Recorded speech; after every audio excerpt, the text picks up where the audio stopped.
Hi, I'm Jessica. Welcome to my channel, where every story hits different. Hit subscribe and let's dive in. My name is Claire Bennett. I'm 30 years old, and the night my father made me a joke on Facebook, I was standing in my bedroom with one hand on a half-zipped suitcase and the other around my phone so tightly my knuckles turned white. His post went up at 8:14 p.m. The 30-year-old leech is finally gone. No more cooking her meals. By 8:20, it had exploded. More than 1,000 likes.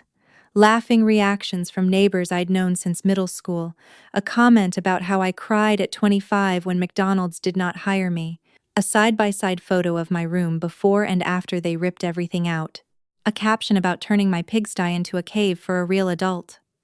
My brother Tyler tagged his friends and wrote, "Warning, this is your future if you date dead weight."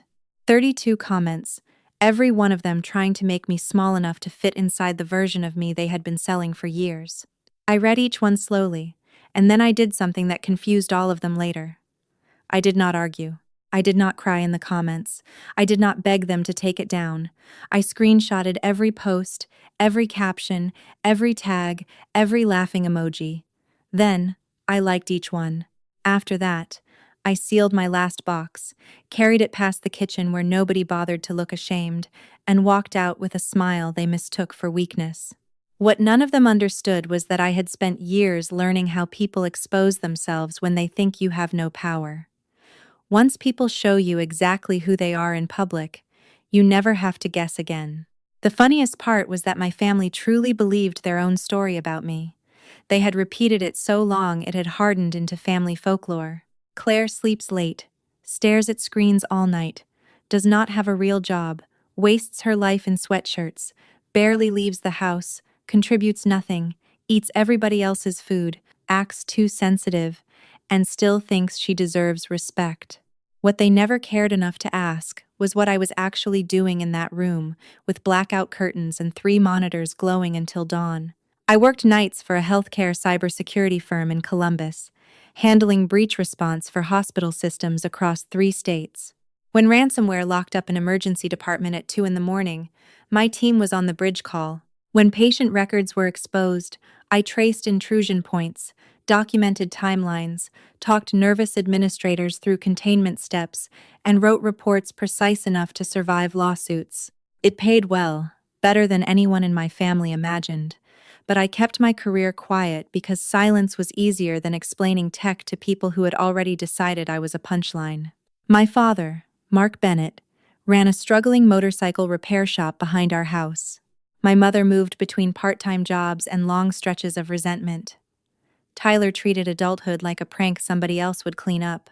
Years earlier, when my grandmother June got sick, I was the one who took her to oncology appointments, tracked her medication schedule, and sat beside her through the nights when she was too proud to admit she was scared. Dad said hospitals made him uncomfortable. Mom said she could not stand the smell. Tyler said he had a life. Grandma noticed everything. She noticed who showed up, who disappeared, and who only called when they needed money. After she died, everybody assumed the paperwork would sort itself out the way it always had in our family, through volume, entitlement, and the loudest person grabbing whatever they could. They were wrong.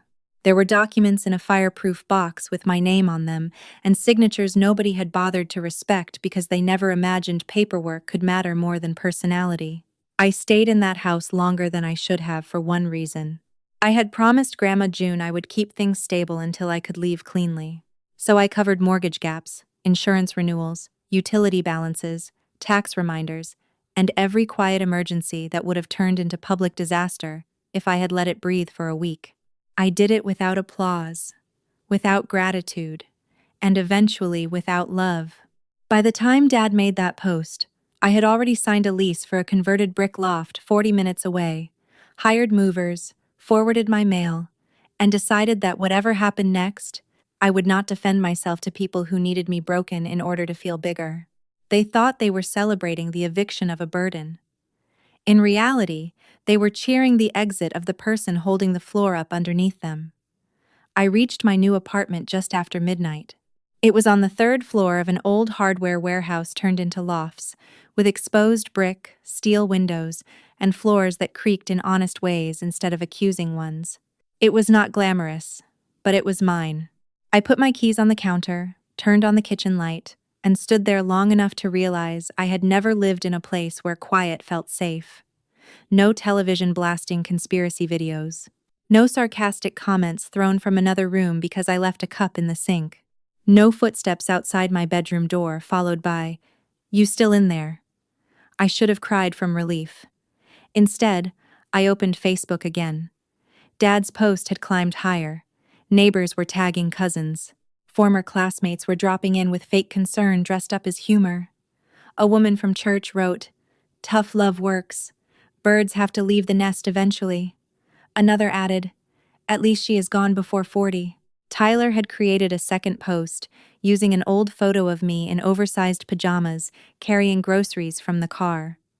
National Geographic rare footage of the basement daughter in the wild. Hundreds of reactions. I screenshotted that one too, then opened the locked folder on my laptop and saved everything in 3 separate places. Evidence makes jokes less flexible.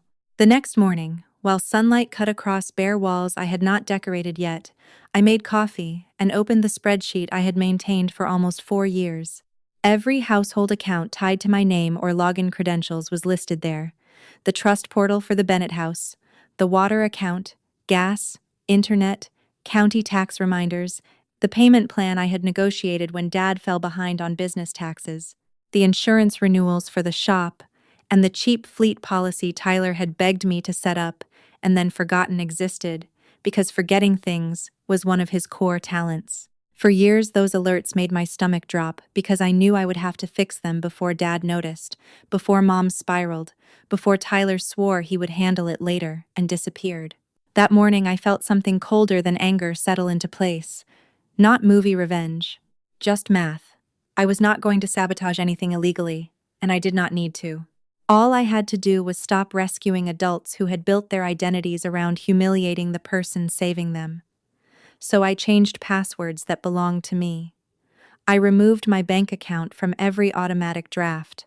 I emailed the insurance broker that I would no longer serve as contact person for any Bennett family, personal, or business policy. I notified the trust administrator that all future notices should go to the occupying parties already listed on file. Then I scheduled a meeting with Rebecca Sloan, the estate attorney Grandma June trusted more than most relatives. Not because I was uncertain, because I was finally ready to do what should have been done months earlier. By lunch, Mom had posted a photo of my empty room repainted dark gray, with a leather recliner in the corner and a mini fridge beside it. "Look how much better this space is without chaos," she wrote. "Peace at last." Dad answered beneath it, "Best renovation we ever did." I almost laughed. Renovation. That word stayed with me all afternoon because that was all I had been doing for years, renovating myself in secret, tearing out rotten beliefs, rewiring panic, replacing every cracked thing they called my personality with something load-bearing. Around 4 in the afternoon, my email chimed with the first automated warning. Commercial liability policy pending lapse, payment not received.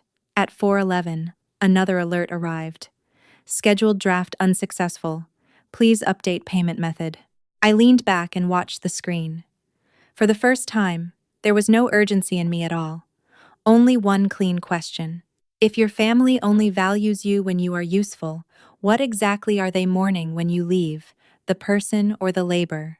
2 days later, I sat across from Rebecca Sloan in an office that smelled like paper, coffee, and old walnut furniture. The kind of room where feelings lose arguments to signatures. She slid a thick folder toward me and tapped the tab marked Bennett Trust. Grandma June had owned the house outright long before Dad pretended it was his kingdom. When his shop nearly collapsed after a bad expansion loan years earlier, she refinanced another property to save the business, then placed both the family house and the repair garage land into a living trust. She had watched her son burn through second chances his entire adult life and decided sentiment was a dangerous thing to build legal plans around. In the trust documents, she named me successor trustee and primary decision maker the day after her death. Dad and Mom were granted occupancy of the house, and reduced use of the shop property, but only under conditions. Maintain the property, remain current on utilities and taxes, avoid conduct that jeopardized trust assets, and refrain from harassing the acting trustee. They had signed every page, probably without reading, because reading was for other people, and consequences were always tomorrow's problem. Rebecca turned her monitor toward me and showed me the clause I had avoided using. Public harassment, defamation, or targeted humiliation of the trustee by an occupying beneficiary constituted hostile interference and could trigger immediate review, termination of occupancy, and acceleration of property transition remedies. Dad's post had not just been cruel. It had been reckless. He publicly named me, portrayed me as unstable and dependent, invited ridicule, and created a documented pattern of harassment aimed directly at the person administering the property that kept them sheltered. Rebecca did not need to stretch anything. Combined with non-payment notices and prior history, it was enough. The screenshots, the insurance lapse, the unpaid balances, the proof that I had been maintaining the property while being publicly degraded, all of it formed a timeline even a judge would understand at a glance. She asked if I wanted to authorize formal notice. I looked at my own reflection in the dark edge of her monitor for a second. 30 years old, hair pulled back, no makeup, plain black sweater from an overnight call, looking less like a victim than anybody back home would have believed. Then I said the two words that finally made the next chapter real. Do it. Rebecca drafted everything that afternoon. 30 days to vacate the house. Immediate suspension of the shop's below-market use arrangement pending proof of independent insurance, financial compliance, and a lawful lease elsewhere if Dad wanted to keep operating. A separate demand ordered removal of defamatory posts, preservation of evidence, and no direct contact outside counsel on trust matters. She asked whether I wanted mediation. I told her no. Not yet. Maybe not ever. By evening, certified notices were queued, the process server was scheduled, and my phone had started buzzing with the kind of energy families mistake for love when they sense resources slipping away. It began with Aunt Carol, who had been absent while Dad's post was collecting laughs.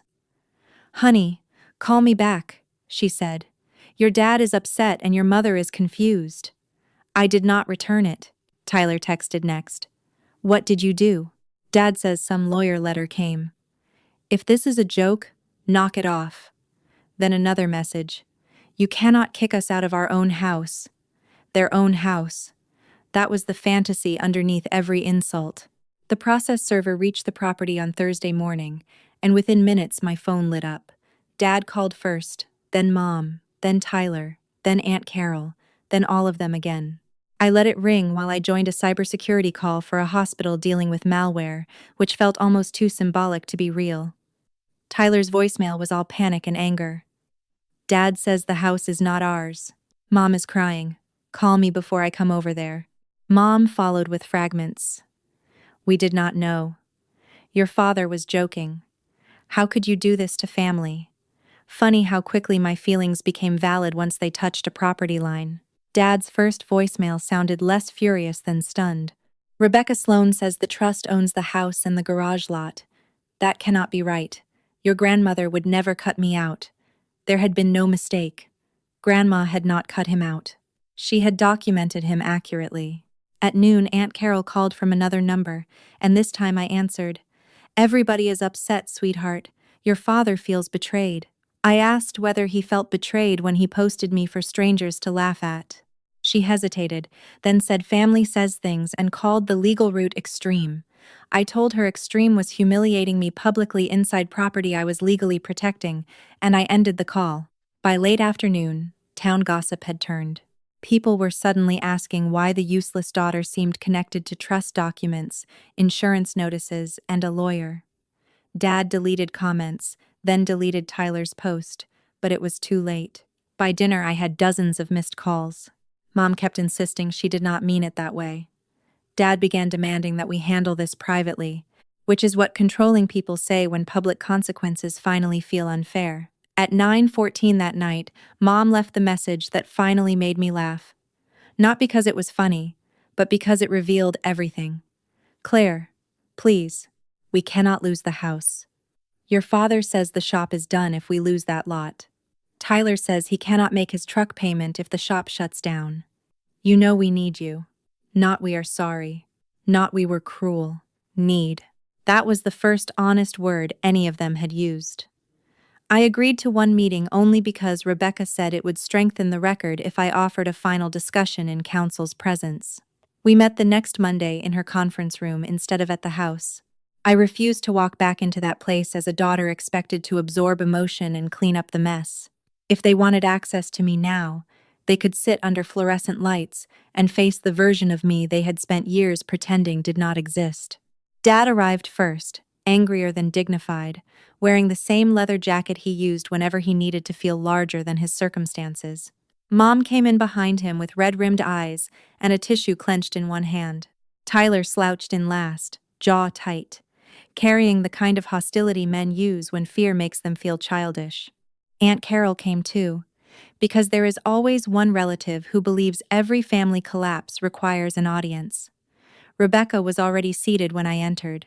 I took the chair across from them, set a black folder on the table, and watched all four faces shift at once.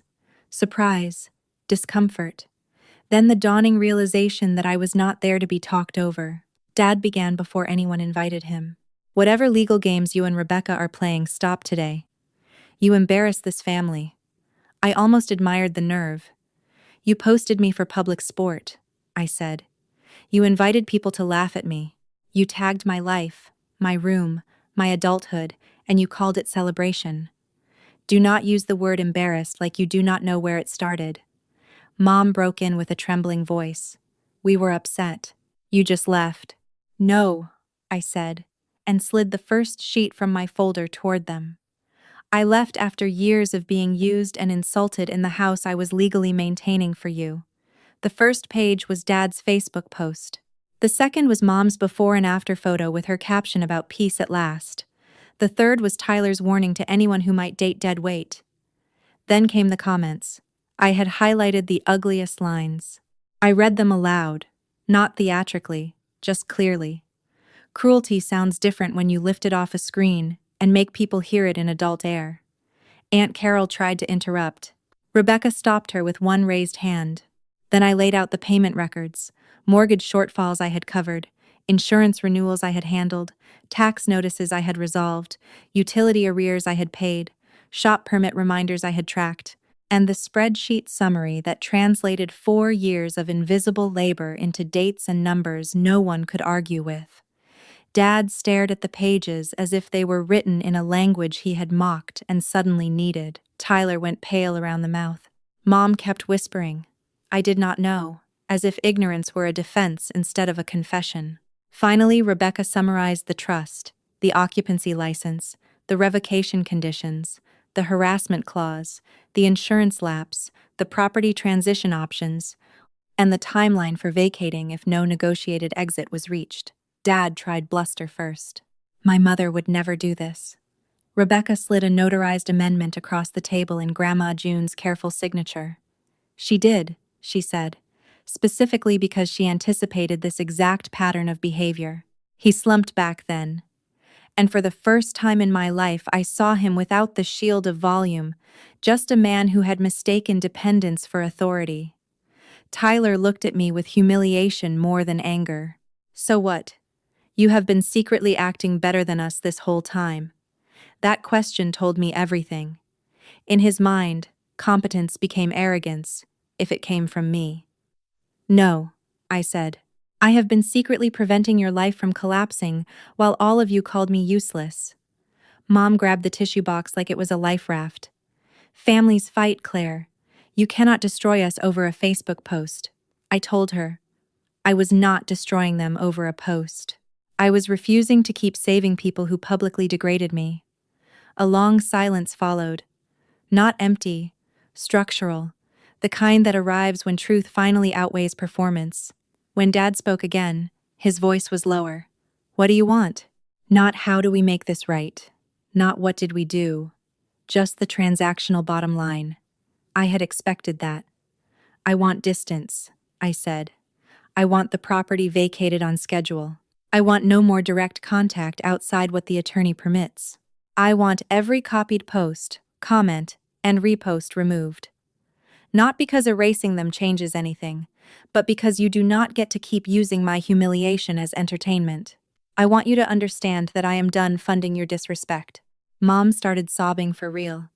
Dad's eyes went wet, though whether from shame, rage, or panic I could not tell. Tyler swore under his breath and looked away.